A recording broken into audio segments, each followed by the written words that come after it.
E aí, gente, tudo bem? Hoje a gente vai conversar um pouco sobre as revoltas separatistas, dando enfoque na Conjuração Mineira e Baiana, capítulo 16 do módulo 3, tá certo?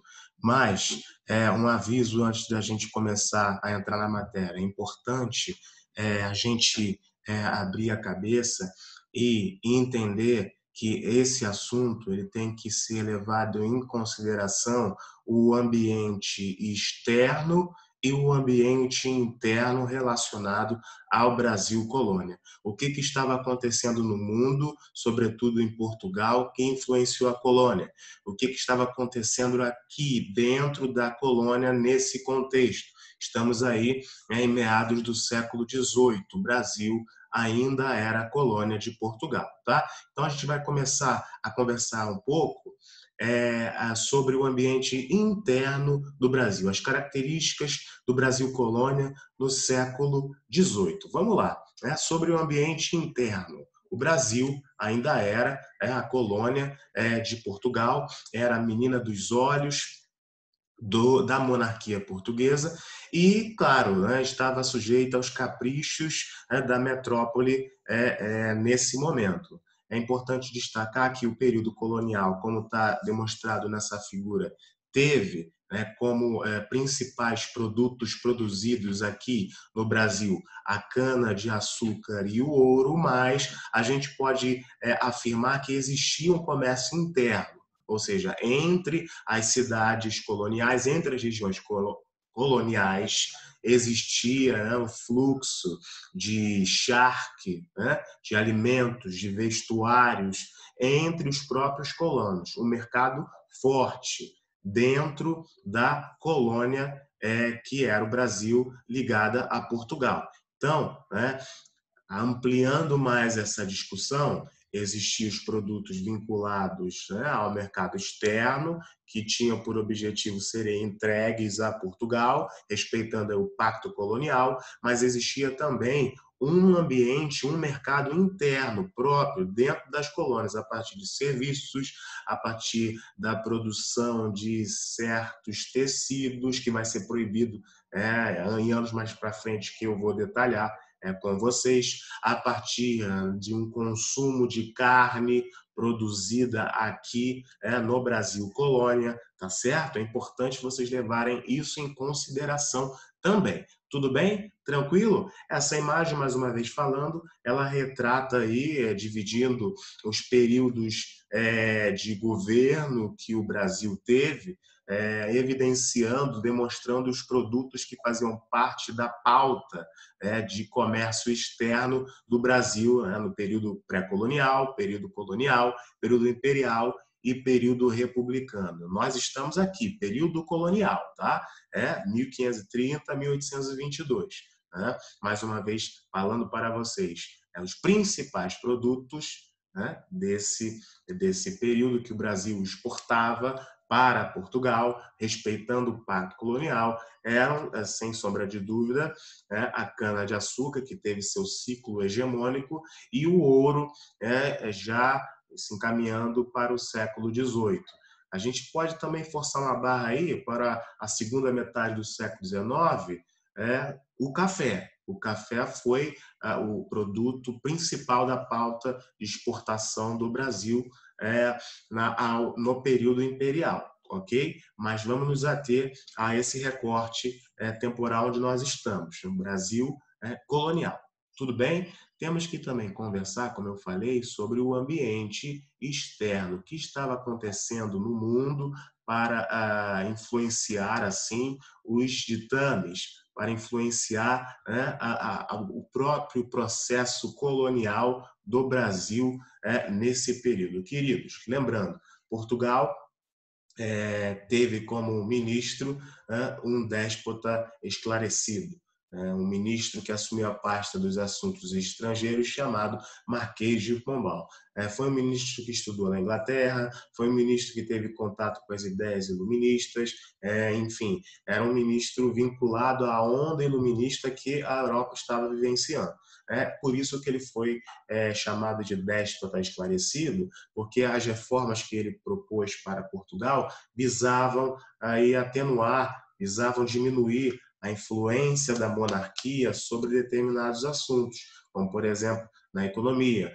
O Estado monárquico português fez algumas reformas no sentido de ir ao encontro da razão, ou seja, passou-se a acreditar e colocar em prática certos preceitos econômicos vinculados a grandes nomes da economia que bebiam nas águas do iluminismo, desse uso potencial da razão, tá certo? Isso em Portugal, tá? Uma reforma educacional aconteceu em Portugal diante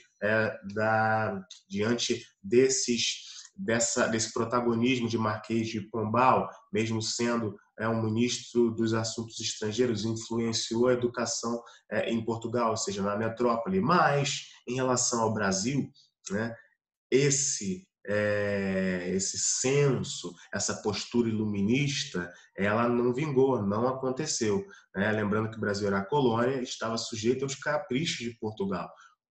Uma monarquia que nesse momento estava em crise financeira, porque as Índias, ou seja, os territórios de Goa, Calicut, localizados no Oriente que pertenciam a Portugal, já não forneciam as matérias-primas em abundância como lá no início do século XVI e ao longo do século XVI. Estava faltando recurso. Enfim, não tinha mais o que extrair dali de especiaria.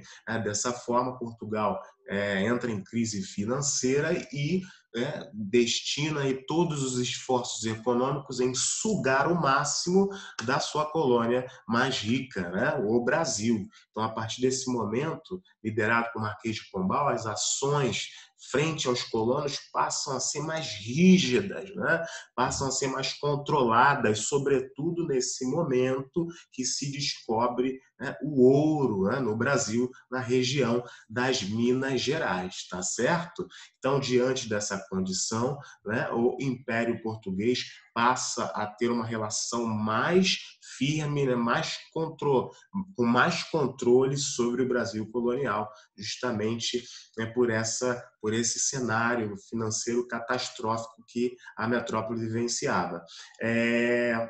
Além dessa postura, proibiu-se também a criação de imprensa aqui na colônia, a criação de manufaturas, não se permitiria mais a produção de tecidos, justamente para não criar concorrência com Portugal. Ou seja, Marquês de Pombal bebia nas águas do iluminismo, mas no sentido da colônia ele esqueceu tudo isso. Foi firme frente aí ao que o Brasil poderia fornecer de recursos para salvar Portugal da míngua financeira, tá certo? Tranquilo? Além disso, houve a manutenção da escravidão, mesmo sendo uma pessoa ilustrada, ele não proibiu a escravidão, esse crime hediondo continuou a valer no Brasil colonial, enfim, e diante dessa tentativa de Portugal extrair o máximo do Brasil para tentar resolver seus problemas financeiros, instituiu-se a derrama, ou seja, aquela postura coercitiva de retirada das riquezas da colônia, se essa colônia, o Brasil no caso, não fornecesse 100 arrobas de ouro em 2 anos. Se isso não acontecesse, Portugal passaria a régua, ou seja, passaria a derrama, retiraria tudo, roupas, casas, tudo ligado a pertences dos colonos seria destinado à metrópole. Um outro fator que proporciona, que nos apresenta, melhor dizendo, essa crise financeira que Portugal vivencia, foi o terremoto que Lisboa, capital do Império, sofreu. Terremoto e maremoto ao mesmo tempo. Pois é, um combo drástico que Lisboa sofre no ano de 1755. Para reestruturar a capital do Império Português, foi necessário grana, dinheiro, né? Muitas pessoas morreram, enfim, mão de obra que não existia mais. Então, esse ponto, né, esse marco, que de fato foi esse terremoto ocorrido em Lisboa, também ajudou a Portugal estar em crise, né, uma crise financeira muito grande. Tá? Então, diante dessa postura, né, coercitiva, essa postura atrelada a sugar, né, o máximo das riquezas da colônia, no caso o Brasil, o que acontece? Os colonos se revoltam, né? Sobretudo aqueles que tinham grana, sobretudo aquela parcela que tinha conhecimento das ideias iluministas, sobretudo as elites coloniais, assunto que a gente vai ver com mais especificidade quando a gente chegar na independência do Brasil, se revoltam frente a isso, as elites. Né? As elites não querem pagar mais impostos a Portugal. Né? As elites querem, de fato, uma mudança mais distante dessa ação coercitiva que a metrópole faz junto aos colonos. E é por essa razão que nasce aí, né, uma resposta que luta contra essa exploração. Né? Essa resposta ela é marcada a partir da Conjuração Mineira, isso na nossa história, né? E a Conjuração Baiana. Tudo bem? Ou Conjuração dos Alfaiates, Conjuração Mineira ou Inconfidência Mineira. Né? Tanto faz os nomes. Tá? Eu optei pelo uso de conjuração. Tá? Vamos entender cada uma. Né? Conjuração Mineira, a razão principal para os revoltosos coloniais ficarem brabos, né, pé da vida com a metrópole, foi de fato a questão financeira. Tudo começa com a escassez de ouro nas minas. Né? Chegou um momento que não se retirava mais aquela quantidade de ouro que se retirou no início do século XVIII. Por consequência, os colonos não atendiam a meta do quinto, ou seja, extração de 50 arrobas de ouro anualmente. Tá? E diante desse não atendimento, o governo metropolitano autoriza a derrama, autoriza aquela busca radical de todas as riquezas que os colonos tinham, seja casa, roupa, propriedade, justamente para Portugal poder angariar essa quantia final, né, em recurso. Então, era uma medida radical, né, que foi mal vista pela elite mineira. Né? Os proprietários dessa região não queriam participar disso, né? Queriam uma outra tentativa de conciliar essa situação. Né? Então, diante desse não conciliamento que a metrópole manda para os colonos, não vamos negociar, começam aí as revoltas contra a metrópole portuguesa. Tá certo?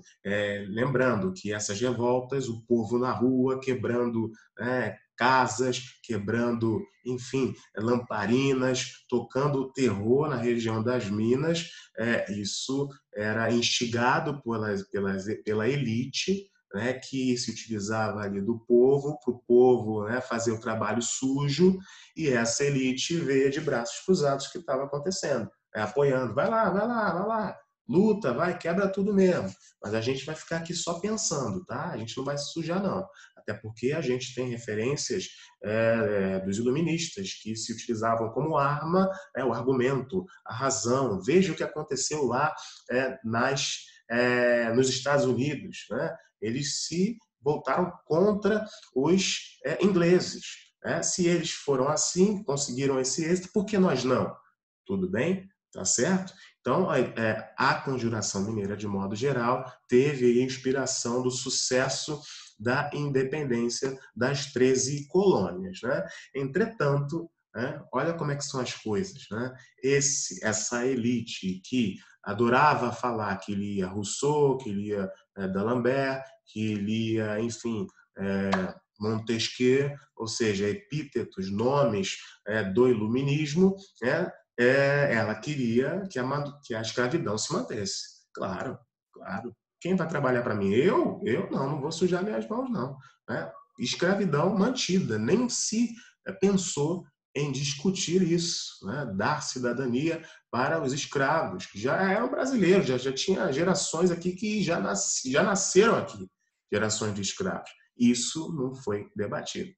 Olha como é que são as coisas. Né? Então, diante de uma denúncia vinda de um inconfidente chamado Joaquim Silvério, que estava cheio de dívidas e, por causa disso, resolveu caguetar um dos movimentos, né, que iriam continuar fazendo baderna ali na região das Minas, quebrando tudo, não pagando nada. A coroa, a partir do governador-geral, consegue aí conter esse movimento, porque soube de antemão o que ia acontecer. E os representantes que tinham grana desse movimento não foram punidos, porque eram pessoas poderosas, né, de grande propriedades, né, entendem esse gesto. Né? Então, decidiram culpar alguém. Alguém ia ser o culpado. Alguém ia ser o Cristo. Né? Alguém ia ter que pagar pela baderna, pela organização. Daí, né, escolheram, deduraram, enfim, apontaram os representantes dessa elite, apontaram um membro mais pobre desse movimento, chamado, que tinha alcunha de Tiradentes. Né? Esse aí serviu e pagou de Cristo, né? Foi esquartejado, os corpos foram, as partes dos corpos, as partes do corpo dele foram colocadas em exibição pública para servir de exemplo para aqueles que cometem o crime de lesa majestade contra o rei de Portugal. Pois é. Foi assim que terminou a Conjuração Mineira. Ok? Tranquilo? E a Conjuração Baiana? A Conjuração Baiana ela começa mediante a seguinte questão. O dinheiro da população não acompanhava os preços. Cada vez mais aumentava-se o preço dos impostos e o pessoal, a comunidade no geral, sobretudo em Salvador, não tinha recurso para pagar tanto imposto. Então, diante dessa questão de desigualdade social, a população, o povo, resolve fazer baderna, resolve quebrar tudo, resolve não pagar nada. E, claro, existia uma parcela dentro dessa revolta, aquela parcela que pensava mais, que discutia mais, que era elite, que tinha conhecimento, enfim, sabia da existência da Revolução Francesa e das consequências, falou assim, vamos lá, podem quebrar tudo, enquanto a gente fica aqui pensando. E vamos pensar e discutir, enquanto vocês sujam as mãos. Eu vou sujar as mãos? Negativo. Tranquilo? Então, assim aconteceu. Sempre é engraçado. Existem aqueles que vão, fazem o trabalho sujo e aqueles que ficam por trás. Assim é a característica desses movimentos que a gente está conversando. Tá? Como eu já falei, inspirado pela Revolução Francesa, diferente da Conjuração Mineira, a Conjuração Baiana tinha uma proposta firme: acabar com a escravidão, diminuir as desigualdades étnico-sociais, porque a grande maioria da população pobre de Salvador era parda e negra, ou seja, afrodescendente. Os membros, isso visto de modo geral, queriam que isso terminasse, tá certo? A escravidão. Mas o que acontece? O governo age antecipadamente, o governo da capitania, em conjunto com a metrópole, e acaba com a festa da Conjuração Baiana. Desculpa. Quem pagou o pato? Parcela pobre da Conjuração Baiana. Tudo bem? Na apostila de vocês está ilustrado aí a figura dos 4 representantes que pagaram de Cristo. Sofreram, de fato, com a integridade física para servir de exemplo a todos de que quem se mexe contra a monarquia tem esse preço a pagar. Tudo bem? Ah, lembrando, os dois movimentos, Conjuração Mineira e Conjuração Baiana, tinham como propósito também de mudar o sistema político, né? Criar-se uma república mineira e uma república baiana fora, né, dessa estrutura colonial. Tudo bem? Independente. Beleza? Então, galera, a partir desse momento, vamos ver as semelhanças e diferenças entre os movimentos. Vamos lá, semelhanças. Revolta contra a metrópole, revolta contra Portugal, né? Outro ponto, melhoria na distribuição de renda. Os dois movimentos atendiam a esse critério. Criação de repúblicas, como eu falei por último, sobre esse desejo. E quarto ponto, condenação destinada aos mais pobres de ambos os movimentos, com toda certeza.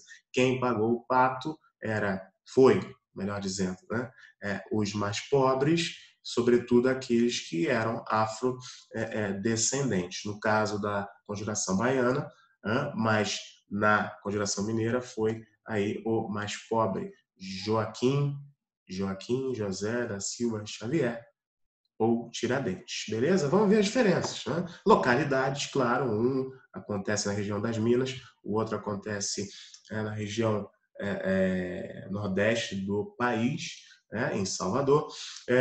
Tiveram ambos ideais inspiradores, enquanto que a Conjuração Mineira bebeu nas águas da independência das 13 colônias, a Conjuração Baiana bebe nas águas da Revolução Francesa, e, claro, né, um defendia o fim da escravidão. Qual que defendia o fim da escravidão? A Conjuração Baiana, claro, foi um movimento marcadamente pela presença afro. Salvador era um grande reduto e ainda um grande reduto de afrodescendentes. Se eu não me engano, é a cidade atual fora da África que tem mais afrodescendentes no mundo, Salvador. Tudo bem? Enquanto que o outro movimento não, queria manter a estrutura agrária, Conjuração Mineira, agrária, escravocrata, porque assim a elite, os proprietários, que embora pé da vida com a metrópole, queriam manter o status, queriam se manter do jeito que eles eram, ricos proprietários que só não queriam pagar mais do que devia para a metrópole. Algum dos movimentos levantou a bandeira da independência? Não. Somente uma independência do Brasil, melhor dizendo, do Brasil inteiro? Não. Somente uma independência local, tá certo? Criação de repúblicas, uma república mineira e uma república baiana. Beleza, gente? Terminamos aí. Espero que vocês tenham gostado. Não se esqueçam de ler o conteúdo da apostila e vamos seguir com as atividades do dia. Até a próxima, gente.